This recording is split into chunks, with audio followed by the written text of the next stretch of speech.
Hi there, Malcolm here with my 309th Booktube video, and today I'll be bringing you another bookcase tour, and this is effectively all the other books that are in our bedroom. When I say all the others, there's a couple of ones I haven't done. I've got a chunk of graphic novels in the wardrobe, and frankly I don't fancy showing you the interior of my wardrobe, but that's all my French graphic novels and my Walking Deads and all my Aliens and Predator type graphic novels, effectively. And the books in my bedside unit, because they're like 2 or 3 layers deep and it will just take forever shifting books around in and out. They're basically the hardback books that I alluded to in my science fiction bookshelf tour that weren't in that tour because they were not going to fit on those shelves. So as before, there's my science fiction bookcase and my tiny little TBR stack, moving up past the Star Wars Lego keyrings, the fluffy bat, up onto this shelf, where we have my Lego trash compactor, which will close up like that. It's nice and photogenic in there, isn't it? Lovely. Anyway, that's not what I'm here to show you. And then I've got more Lego. I've got the original cantina that they did way back when. A Lego Darth Revan, man in a dragon suit, Marvin the Martian and some other characters. But over here, because we're looking at books, we've got the little worm book. This is this cute little thing all about worms. It's very silly. A book by Jesse Bassett called George Barry Lost in Burhampton. He basically liked my review of Tom Sharp, wanted to know if I would read his book and review it for him, so I did. And dutifully put it with the rest of my Tom Sharp books. So we've got Wilt on High, Wilt Alternative, Wilt, The Throwback, Vintage Stuff, Writers Assembly, Porterhouse Blue, The Midden, The Great Pursuit, and Ancestral Faces. And then over here I've got more Lego figures, looking after my Resident Evil collection. These are the tie-in to the games. I think the odd numbers are literally novelizations of the games, and the even numbers are bonus adventures that happen in between them. I found all 6 of these in a charity shop. Still looking out for book 0, which I did get out of the library originally, 0 Hour, and these are all written by S.D. Perry. Never played the games. I suppose that's the next best thing.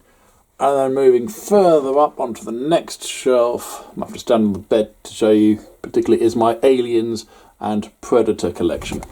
Right, so again, I've got another Star Wars scene. This is the Endor speed bike chase scene. Move out of the way. So what we got? We got Alien Inter Charybdis, Alien the Cold Forge, Alien Phalanx, Alien Prototype, Alien Isolation, Alien Seventh Circle, and then there's the Alien tie-in trilogy books, which I've recently done and done a review for. Out of the Shadows, Sea of Sorrows and River of Pain. White one, Alien Enemy of My Enemy, and that's the next one I'm going to read. And at the top, Aliens Infiltrator. And over here we've got the novelizations for Alien Resurrection, Alien 3, Aliens, and Alien Covenant. I haven't read Alien Covenant, and I might not, because that really was terrible. And you got the main Aliens series, which are based off of the graphic novels. Earth High by Steve Perry, Nightmare Asylum by Steve Perry, The Female War by Steve Perry and S.D. Perry, and Genocide, David Biscoff. Loosely tied into that series is The Labyrinth by S.D. Perry and Music of the Spears by Yvonne Navarro. I've read all of them. At the top we've got Rogue by Sandy Schofield. I've read the graphic novel version of that, and Alien Harvest by Robert Sheckley. I've got Aliens Cauldron, read that one. And I've got a couple of omnibuses because I can't get them individually. So I've got 7, which contains Criminal Enterprise and No Exit. I've read both of them.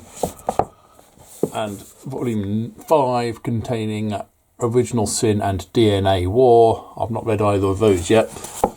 And then we got Aliens vs Predator Prey by Steve Perry and S.D. Perry. That is amazing, absolutely fantastic. Love that one. Read that one and the graphic novel version. Highly recommend that. Absolutely brilliant. Aliens vs Predator Hunter's Planet, which only exists in a novel form. That's by David Biscoff. And then Aliens vs Predator War by S.D. Perry. That one again does have a graphic novel version, which I've read as well. I've read both of those. I'm into the Predators. So we've got Predator Big Game by the writing partnership known as Sandy Schofield. That's a good one. And then another fantastic addition to the Predator franchise, Concrete Jungle and Cold War. They follow the brother of Arnold Schwarzenegger's character, Dutch Schaefer. And the plot of Concrete Jungle is not too dissimilar to the film Predator 2. They came out very close to each other. And Cold War's the sequel to that. Brilliant, those two. I highly recommend them. The graphic novels are pretty good as well. And then there's Predator Flesh and Blood by Friedman and Greenberger. That was a little indifferent. The Predators didn't really feel like Predators in that one. And Predator South China Sea by Jeff Vandermeer. That was really good. Really enjoyed that one. And then there's the Rage War trilogy, which is Predator Incursion, Alien Invasion, and Alien vs Predator Armageddon. Those are all by Tim Leben. That's quite a strong series. Recommend that trilogy. There's Predator Stalking Shadows, one I reviewed very recently. That was really good. Releases a prequel to a video game, which was rather different, but the book I highly recommend. And that's by James A. Moore and Mark Morris. And then we got the short story collections, Aliens Bug Hunt, Predator If It Bleeds, and Aliens vs Predator Ultimate Prey, and Predator Eyes of the Demon.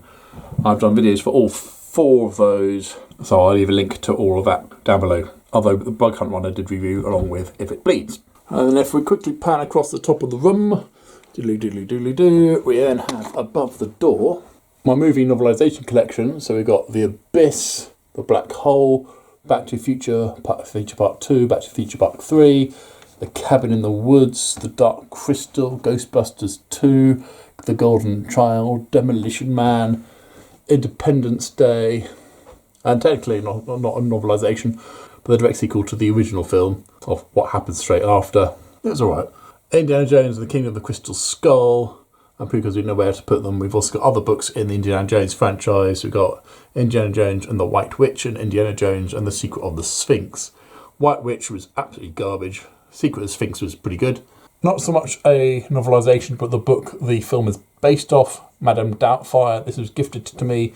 I've neither seen the film nor read the book. It just didn't interest me. Men in Black, Serenity, Species, Terminator Salvation, Terminator 2, Judgment Day, The Thing, and James Bond, Tomorrow Never Dies. I've not read that one. I've read the rest. And the original Casino Royale, which I've not read. And again, that's the novel the film is based off of. And then into my wife's books, we've got the Throne of Glass series by Sarah J. Maas.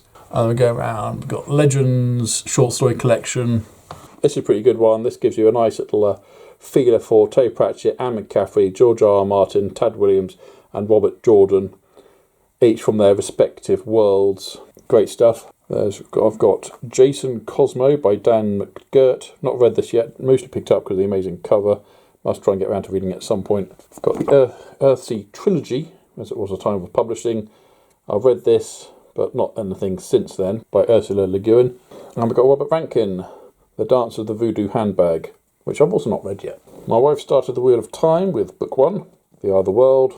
I believe she's read it, but that's as far as she's got. And then we go into her Twisted Tales, Disney type tie-ins and various variations on all that. And then we get to another one of my stacks. So we've got Aru by David Meredith. This is another debut author who asked me to review his book, which he did. That was really good. Highly recommend Aru. I've got H.P. Lovecraft's The Call of Cthulhu and Other Weird Stories. And Falling by T.J. Newman. My wife gave me that one and really enjoyed it. And I've got her Once Upon a Time tie-in books. Henry and Violet read Untold Tale and Reawakened. More Disney villainous stuff. Not read any of that lot. And then it's on to my James Rowland's collection. Lots of action-adventure type stuff. So we've got Standalone, Amazonia, Ice Hunt, Deep Fathom, Excavation. And then the Sigma Force series, Sandstorm, Map of Bones, Judas Strain, Black Order, Bloodline, Sixth Extinction. And all of those as well. Though Subterranean and Alter Eden are both standalones, they're just that format. And at the top there, I've got Templar's Quest by C.M. Pavlov. I picked up from the Beach bookshop, but I've not actually got around to reading it. And then it's onto the Chronicles of St. Mary series. I've read the first one, really enjoyed it. Would like to continue that. And then also by Jodie Taylor, part of her Time stuff as well. Moving on, we got the Lord of the Rings trilogy, which I've read, Silmarillion, which I haven't yet, Stan Nichols' Orcs First Blood trilogy, which I've read, and it's onto my wife's Outlander series by Diana Gabaldon, which goes on all the way on there. Needless to say, I've not read any of that at all. Then it's into my Christian fiction, so I've got House by Frank Peretti and Ted Dekker, Adam by Ted Dekker and Saint, Monster by Frank Peretti, and This Present Darkness and Piercing the Darkness by Frank Peretti, and various Bible-related stuff. Book of God is basically the Bible written as a novel, and then a sort of spiritual look at Doctor Who, and Adrian Plass at the end there. And then moving down past my wife's picture of the Beast from Beauty and the Beast, and her keeper. Anyone remember these things? We get to her Quantum Leap book collection. These are all tie-in novels to the series. I don't believe any of them are actually novelisations of any of the episodes, but we got 2 shelves of just Quantum Leap. And there are a couple of duplications with different editions, but that's a good chunk of Quantum Leap. I read all of the top row, and I've got to that far on this row. And under that, I've got Meddling Kids by Edgar Cantero, Scooby-Doo Meets Cthulhu, brilliant stuff, Paradise Summer by Barbara Egg, King's Lover, bit of a weird one. I won this in a competition on Twitter. I think Foils did a weekly book challenge, and I happened to win one week, and I won a book that I will never read in my life. No idea what we've got here. I've got One Secret Moment by Maggie Craig. No idea why that's even on there. The Beiderbecke trilogy by Alan Plater. That's brilliant. Highly recommend watching that. It's a series starring James Brolin and Barbara Flynn, 2 teachers at a school, and shenanigans take place over 3 adventures: the Beiderbecke Affair, the Beiderbecke Tapes, and the Beiderbecke Connection. Highly recommend seeking out the show to watch. Very funny, very deep British humour, and quite progressive for its time as well. So I've read all that, and then I've got my dad's debut novel, Anna and the Angel, Book 1, Here's Looking at You. Basically, a police officer dies in the line of duty and comes back as a guardian angel for Anna, a young American woman, as she just goes through her life with this angel. I really liked it. Highly recommend it. Done by my own dad, Timothy J.A. Cox. We've got a little bit of Neil Gaiman, American Gods and Norse Mythology. I've not read either of those. And World Mythology in Bite-Sized Chunks by Mark Daniels. Didn't even know we had that on there. So there we go. That was the books in the rest of my bedroom, mostly. Hope you enjoyed that. Did any books catch your eye in that one? Comments down below, please. But as usual, if you have nothing nice to say, then please keep it yourself. Thank you. Don't forget to like, subscribe, and other YouTubey things if you want. And until next time, see you later.